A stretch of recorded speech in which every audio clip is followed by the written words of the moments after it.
കൊച്ചെ കല്യാണത്തിന് വിളമ്പിയ ചിക്കൻ കറിയും ബീഫ് കറിയും മീൻ കറിയും കൂട്ടുകറികളും ഒക്കെ ബാക്കി വന്നത് ഇവിടോട്ട് കൊണ്ടുവന്നിട്ടുണ്ട് കേട്ടോ. ആന്റി എടുത്തോളാൻ പറയുവാണെങ്കിലേ എല്ലാം അങ്ങ് എടുത്തോളണം. പിന്നെ വീട്ടിൽ ചെന്നിട്ട് അത് എടുക്കായിരുന്നു ഇത് എടുക്കായിരുന്നു എന്ന് പറഞ്ഞ് വിഷമിച്ചിട്ട് ഒരു കാര്യമില്ല, ഞാൻ പറഞ്ഞേക്കാം. അമ്മ ഐസ്ക്രീം ബാക്കി ഉണ്ടാവും അമ്മേ? ഐസ്ക്രീം ഒന്നും വേണ്ട, നീ കറികൾ അങ്ങോട്ട് എടുത്താൽ മതി. ഞാൻ അവിയലൊന്നും എടുക്കത്തില്ല. പിന്നെ 2-3 ദിവസത്തേന് അമ്മ അവിയൽ തന്നെയായിരിക്കും ചോറിന്റെ കൂടെ തരുന്നത്. നീ തിന്നണ്ട, ഞാൻ തിന്നോളാം.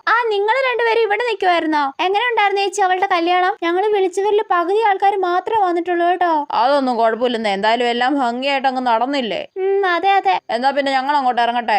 അമ്മ ഇപ്പൊ കറികൾ എടുക്കണ്ടേ? ഓ ഇവിടെ കൊണ്ട്. അയ്യോ നിങ്ങൾ ഇറങ്ങുവാണോ ചേച്ചി? പിന്നെ കുറെ കറികളൊക്കെ ബാക്കി വന്നിട്ടുണ്ട് കേട്ടോ, നിങ്ങൾ അതൊക്കെ അങ്ങ് കൊണ്ടുപോ. ഓ വേണ്ടെന്നേ, എടുക്ക് ചേച്ചി അങ്ങോട്ട്.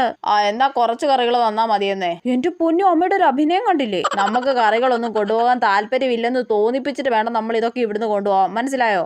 അമ്മ ഒരു സംഭവം തന്നെ. ഇത് മോളെ കറികളൊക്കെ എടുക്ക്. Anti ice cream ബാക്കിയുണ്ടോ? ഓ അവള് നാണം കെടുത്തി. സോറി അമ്മ.